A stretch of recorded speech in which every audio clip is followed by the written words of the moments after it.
À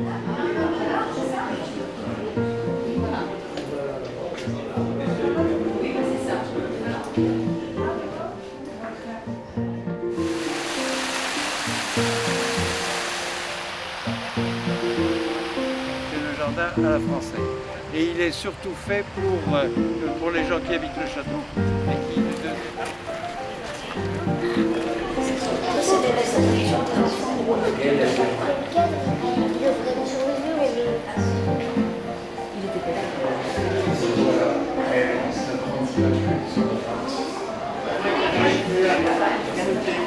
Journée du patrimoine, déjà, c'est l'opportunité pour nos visiteurs de visiter gratuitement le musée, qui est quand même une opportunité assez rare au long de l'année. Avec la nuit des musées, c'est vraiment l'événement où personnes qui ne sont même quelquefois pas habituées à venir au musée peuvent venir nous voir. Et puis comme la thématique cette année, ce sont les hommes illustres, bon, bah, nous ça colle plutôt bien à la vocation du musée, puisque bon, nous, l'homme illustre ici c'est Louis-Philippe, donc on a fait un petit peu ce qu'on fait d'habitude pour les journées du patrimoine, c'est-à-dire sortir des œuvres qui généralement sont en réserve et pour pouvoir les présenter, quelquefois même des toiles, des dessins ou quoi qui n'ont jamais été encore montrés au public. Donc là c'est ce qu'on a fait avec un certain nombre de toiles qui viennent de la collection Minard Castle, c'est-à-dire une collection qui a été achetée il y a une dizaine d'années.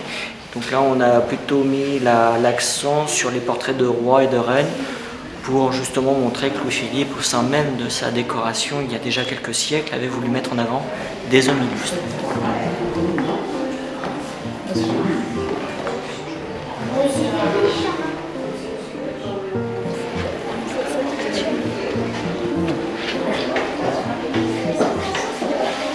Le second empire avec Napoléon III jusqu'en 1870.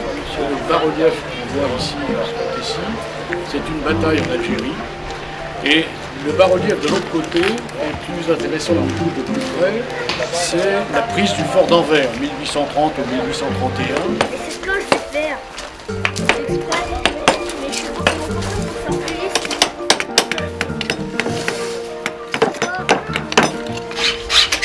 Pour les journées du patrimoine, on présente les métiers, les outils, les chantiers où on intervient et voilà. Et on laisse les enfants aussi toucher un petit peu aux matériaux. Ils apprennent à manipuler un petit peu les outils, à voir ce qu'on peut faire dans la matière et puis ils essaient de se faire plaisir. Beaucoup de cœur pour maman, je crois. Voilà.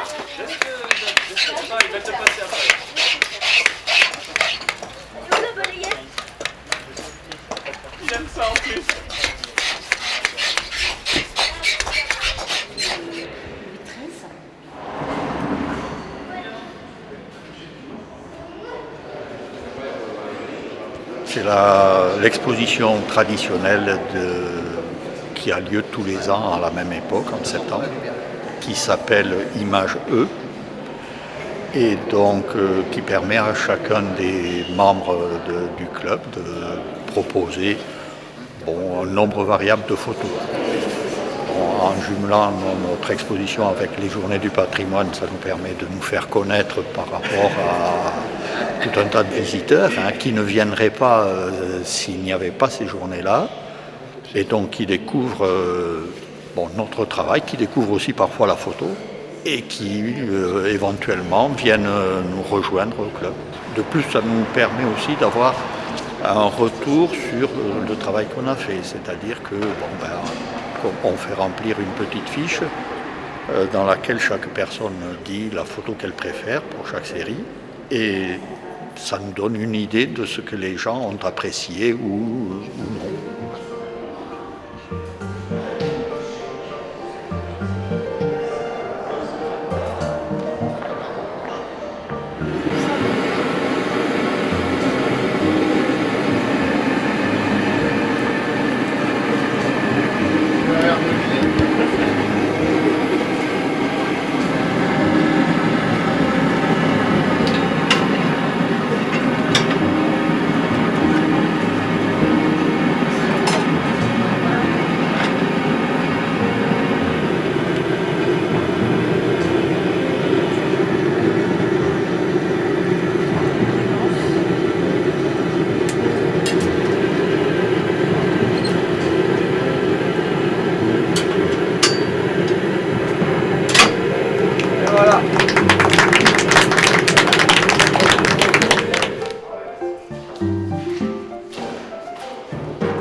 cette année, le thème étant les grands hommes. Nous avons réalisé un panneau sur les grands hommes du verre, du parfum, sans oublier les grandes familles de la région qui ont su donner au verre ses lettres de noblesse dans la vallée. Alors sur ce tableau, vous allez trouver les grands artistes verriers comme Gallet, Dôme, Lalique.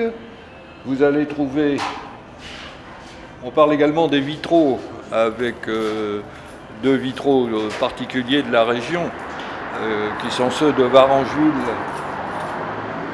que l'on doit à Braque, et ceux d'Avril, que l'on doit à Manessier. On a voulu toucher un mot d'un contemporain, Louis Leloup, qui vient d'exposer, qui expose régulièrement à la Ville 2. Le verre, c'est le verre hier, le verre aujourd'hui, on l'espère bien le verre demain.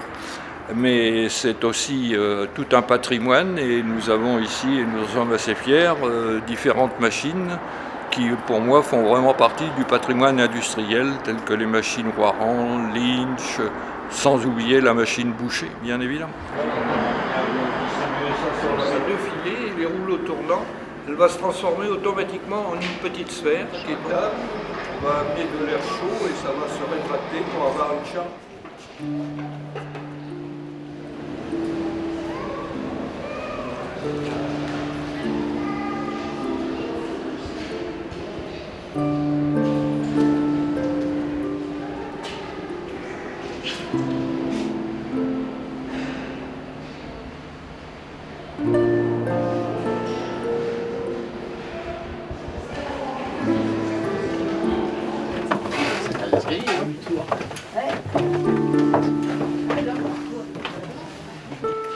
Donc ici c'est des objets d'art sacré, donc c'est des anciens ornements d'église que les prêtres portaient autour du 19e et 20e siècle. Sinon dans la crypte on retrouve une partie de la famille d'Artois avec Saint-Laurent-en-Toul.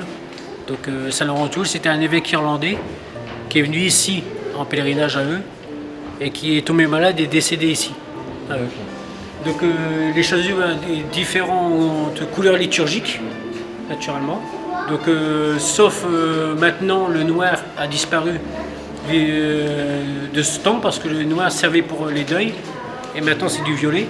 C'est ostensoir donc qui sert, celui-ci est du 19e, donc il est à l'hôpital de Heu, donc ça sert pour les prières silencieuses.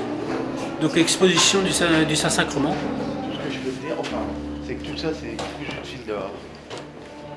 Là, on a paterne avec le corps du Christ vient recouvrir le calice à la place de la pâle. Là, vous avez un ancien outil normal. Vous allez voir, il y a...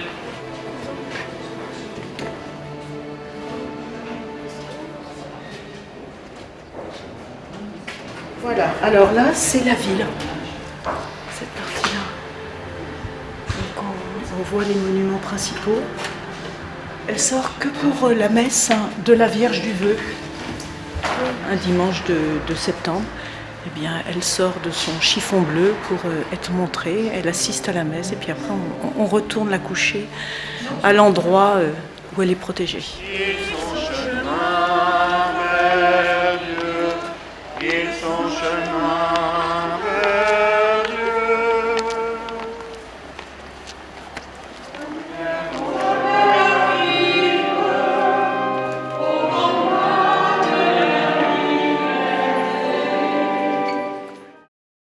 Ici, vous avez dans le parc ce qu'on appelle la pièce de l'ombre. Et vous allez découvrir ça et de découvrir deux choses. C'est-à-dire,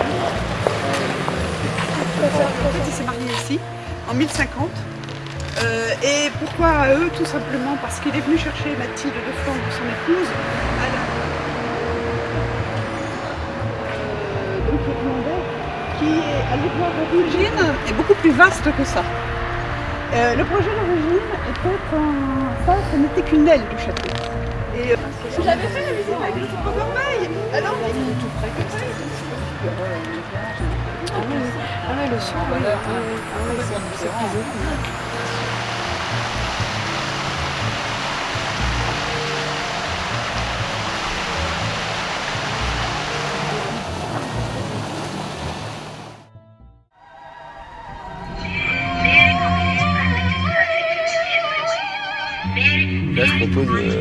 pour les 3 jours du patrimoine une installation qui s'appelle Stay Awake, et donc une installation sonore au milieu de l'Hôtel Dieu.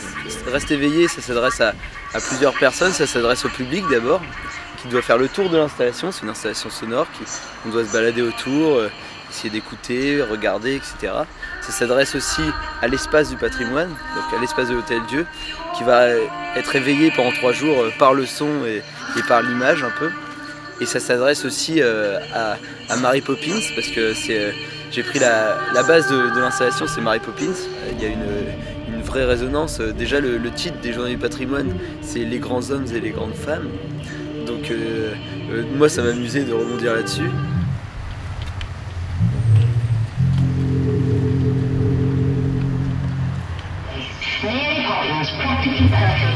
La maman se dit qu'il faut même donner une solide éducation. Et voilà qu'elle a l'idée de... On retrouve là aussi, elle a écrit pas mal de contes sur cette guerre franco-prussienne 1870. Voilà, nous avons été conviés par la mairie d'Eu pour illustrer le festival Normandie impressionniste. Et aujourd'hui, ce sont les 2 dernières d'un spectacle qui a été créé pour le festival et qui s'appelle Dessine-moi Maupassant, et qui en fait a cette originalité de vouloir mélanger les contes de Maupassant et le monde de la peinture. Il but.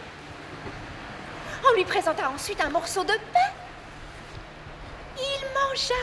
Oh, Madame Lefebvre inquiète. Cette maladie va le gagner. C'est une tentative pour illustrer l'histoire de l'impressionnisme. Essayer de rendre très rapidement, puisque ça ne dure que le temps d'une histoire, une esquisse, une évocation de l'impressionnisme. Parce que c'est l'occasion d'expliquer un peu au public quelle a été la démarche des peintres, et que tout le monde puisse y assister, c'est notre souhait le plus cher.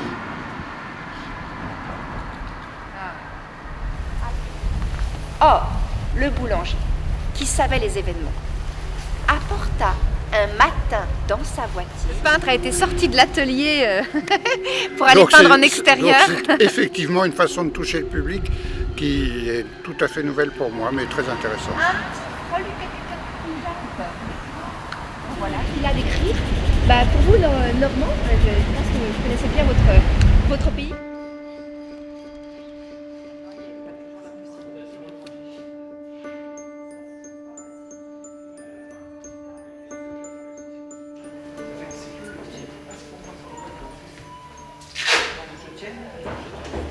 J'inviterai ma mère à venir chez moi lorsque je serai installée dans un appartement décent et lorsque l'appartement aura été installé de façon irréprochable. J'inviterai ma mère pour qu'elle se rende compte à quel point elle s'est trompée sur mon compte. J'inviterai aussi mon père à venir, même si je sais que lui, il s'en fout finalement. Tu es grise, ma fille. Ça me fait tellement mal de te voir comme ça. Je me demande tous les jours comment tu as pu développer tout ce gris, ce manque de désir. Deviens belle! Ne serait-ce que pour les autres. J'aimerais tellement que tu me jettes. Tenez. Tenez, prenez-le si vous voulez. Oui, alors juste un petit instant là. Comme il est petit. C'est tellement petit à cet âge. Oh, c'est un peu ridicule ce que tu dis. Je veux dire, je n'ai jamais tenu un bébé de cet âge dans les bras. Oui, je vous le donne. Comment? Je vous le donne, il est à vous maintenant. C'était pas possible. N'ayez pas peur, ça peut être très simple. Mais vous ne parlez pas sérieusement. Si.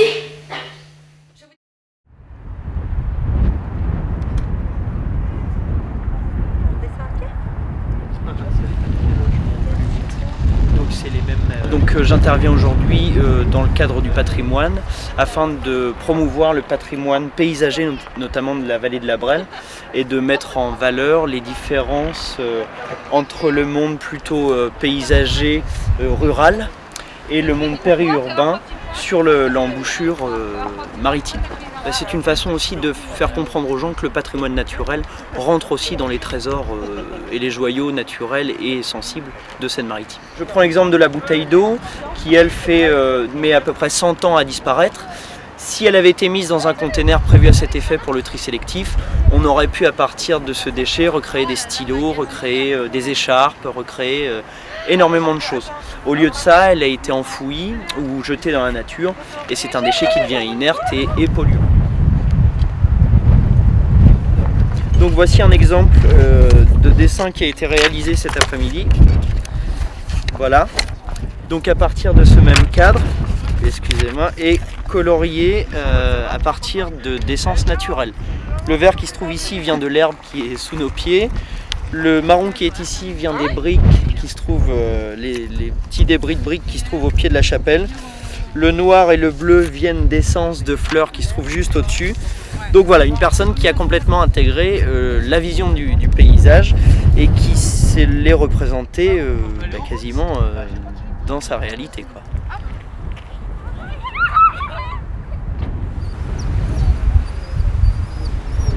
Donc ces deux-là ont été offerts par l'archevêque de Modena et les 4 autres ont été offerts par les gens. Laurent a découvert la ville 2, il est arrivé ici, il a découvert la ville 2.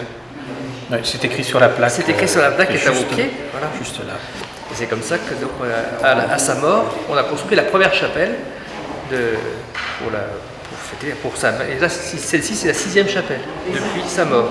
Elle a été construite en 1875 et restaurée maintes fois.